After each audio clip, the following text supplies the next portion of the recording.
வெளிநாட்டு வாழ்க்கை.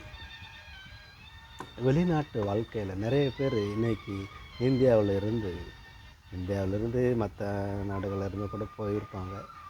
ஆனால் அந்த நம்ம வேலைக்காண்டி போகிறவங்க வீட்டுக்கடன் சுமனைகள் அடைக்கணும். சில பேர் சொல்லுவாங்க, 2 வருஷம் நீங்கள் கண்ணை மூடிட்டு போய் இருந்துருவாங்க, நல்லா நம்ம பிரச்சனை பூரா அடைஞ்சிரும் அப்படின்னு மனைவி, அப்பா, அம்மா, குழந்தைகள் எல்லாருமே சொல்லுவாங்க.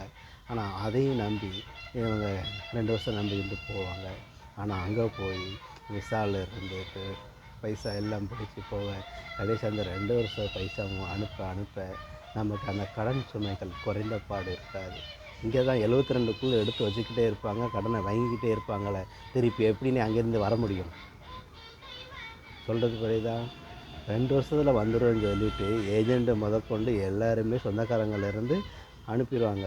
ஆனால் 2 வருஷம் கழித்து அவனே நினச்சாலும் வர முடியாத அளவுக்கு, அப்படியே வந்தாலும் திருப்பி போயிடுவாங்க. அங்குல கலாச்சாரத்துக்கு மாறி போயிருந்தாங்க. இப்படி நிறைய பேர் படாத பாடுபட்டுட்டு இன்றைக்கி 10 வருஷம் 12 வருஷம் கழித்து கூட அந்த 2 வருஷம் எப்பண்டா வரும்பாங்களாம். சொல்கிறது புரியுதா? 12 வருஷம் கழிச்சும் ஆரம்பத்தில் பேசின அந்த 2 வருஷம் எப்போ வரும்பாங்களாம். அப்படி நிறைய பேர் மாட்டி சன்னா பின்னமாக கிடைக்கிறார்கள். காரணம், இங்கே உள்ள மக்கள் சரியில்லை, அந்த குடும்பத்தில் உள்ள மக்கள் சரியில்லை.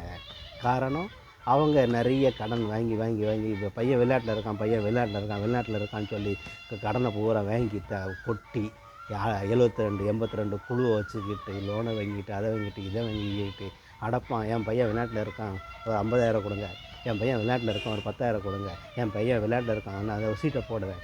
இப்படியே பேசி கடன் அடைஞ்ச பாடு இல்லாமல் நிறைய பேர் பயங்கர பிரச்சனைகளில் மாட்டிக்கிட்டு அவன் தான் அங்கே சாவரான்னு பார்த்தா இங்கே இவங்க அதுக்கு மேலே கடத்தை ஊற்றி வச்சுக்கிட்டு 50 வருஷம் ஆனாலும் சரி அவன் வெளிநாட்டில் இருந்து திரும்பி வரவே முடியாது.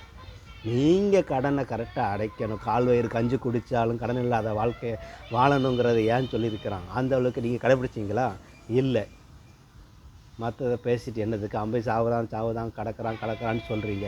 ஆனால் நீங்கள் கடனுடன் வாங்கிட்டு வச்சுக்கிட்டு அவனை குறை சொல்லிக்கிட்டு காரியமே கிடையாது.